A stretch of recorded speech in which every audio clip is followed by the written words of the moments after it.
আজকে রাতে ডিনারে আমরা বানাই মাশরুমের সঙ্গে একটুখানি পনিরও ফ্রিজে ছিল, মানে একটুখানি, যেটা একা একা রান্না করা যাবে না, তার জন্য কারোর সঙ্গে মিলিয়ে ঝুলিয়ে রান্না করতে হবে। এখানে মাশরুমটা একটু কালো হয়ে গেছিলো বলে আমি একটু হলুদ আর অল্প সামান্য নুন দিয়ে একটু জলের মধ্যে নেড়ে নিচ্ছি। মাশরুমটা ধুয়ে নিয়েছি, আর দেখো একটা পেঁয়াজ নিয়ে নিয়েছি, দুটো কাঁচা লঙ্কা আর একটা টমেটো। তার সঙ্গে আগের দিনে যে একটুখানি পনির আছে সেই পনিরটা লম্বা লম্বা করে কেটে নিয়েছি। এই দুটোকে একসঙ্গে বানাবো যাতে রাতে রুটি দিয়ে খাওয়া হয়ে যায়। আজকে ভাবছিলাম রাতের বেলা রুটি খাবো, কিন্তু বর বললো তারপরে না ভাত করো, ভাতই খাবো, সারাদিন ভাত খাইনি। তার জন্য পাশে ডাল সেদ্ধ বসিয়ে দিয়েছি। ডাল সেদ্ধটা আমাদের খুব খাওয়া হয়, ডালটা আমাদের প্রায় দিনই খাওয়া হয়। আমার মেয়ে এবং আমার বর দুজনেই ডাল খেতে খুব পছন্দ করে, কিন্তু আমার ডালটা একটু মোটা করে করি।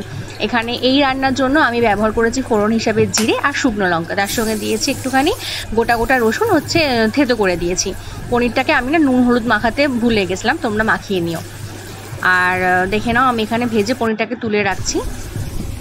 পনিরটা যেহেতু কম ছিল না, তাহলে একা একা এটা রান্না করা যেত না, মানে কার মুখে তুমি দিতে, তার জন্য এটাকে এর সঙ্গে মিক্স করে নিয়ে বানিয়ে নিচ্ছি, তাহলে রাতের বেলা খাওয়াটাও হয়ে যাবে। আর জানো তো, আমার বর যেহেতু সকালবেলা কাজে বেরায়, সকালবেলা ওকে রুটি করে দিই, আর রাতের বেলা হচ্ছে আমাদের একটু ভালো মন্দ রান্না করার চেষ্টা করি, কারণ রাতের বেলায় একটু দুজনে বসে খেতে খেতে গল্প করি। তাই জন্য রাতের বেলা চাই যে ও খাবে বলে আমরা একটু দুপদে রান্না করি বা ভালো কিছু রান্না করতে চাই। এখানে ঝোলটা একদম কম রেখেছি, কারণ পাশে দেখছি ডাল সেদ্ধ হচ্ছে। দেখো মাশরুমটা রেডি হয়ে গেছে, আর বিশেষ করে আমার বর অনেকটা খেয়েছে, খুব ভালো হয়েছিল খেতে। Thank you for watching, please do subscribe.